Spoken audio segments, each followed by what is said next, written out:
Thank you, Ambassador. We have many questions from the media, and thank you again for your first speech to the National Press Club.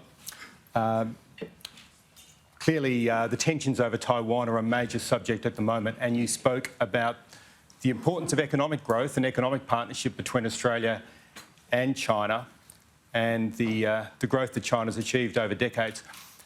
But do you accept that GDP growth does not mean much if war breaks out and if a nation is conducting military drills around the Straits of Taiwan, that then causes uncertainty and fear that then undermine that growth? Now, Nancy Pelosi's visit last week has led to several days of military drills, and the PLA announced yesterday that it was going to continue drills, including, from the reports I saw in the China Daily, surface-to-ship simulated attacks. Now, in what way is that the action of a stabilising nation? How long will those military drills continue?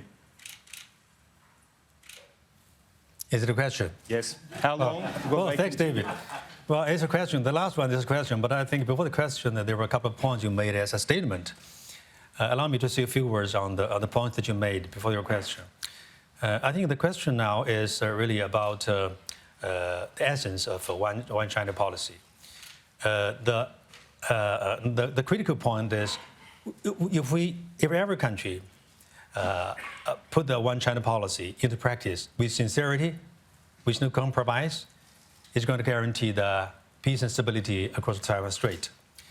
The visit by Speaker Pelosi to the Taiwan region is exactly the reason that has caused the violation of the commitments by the U.S. government to one China policy, and has caused the escalation of tension across Taiwan Strait. And the Chinese side is taking action in reaction to what has been done by the U.S. side.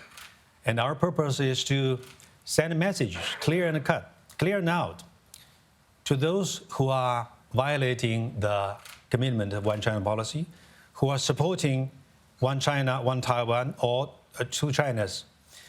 We're sending a message to those who are trying to split Taiwan from China. The message is clear.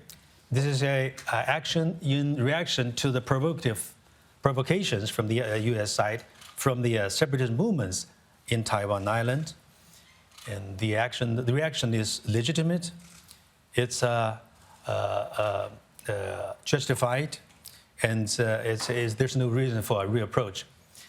And as for how long the military exercise and drills are going to last, I think our spokesman for the National Defense, Minister of Defense, also our spokesperson for the Minister of Foreign Affairs have made it pretty clear that these are the actions as a countermeasure to what has happened, what has been done by the U.S. side, what has been done by the regime in Taiwan.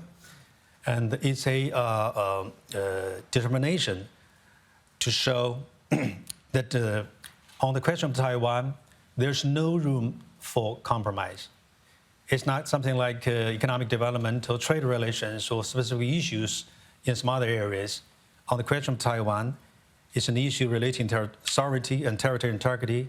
There's no room for us to compromise. And as for how long it's going to last, at proper time, I think there will be an announcement.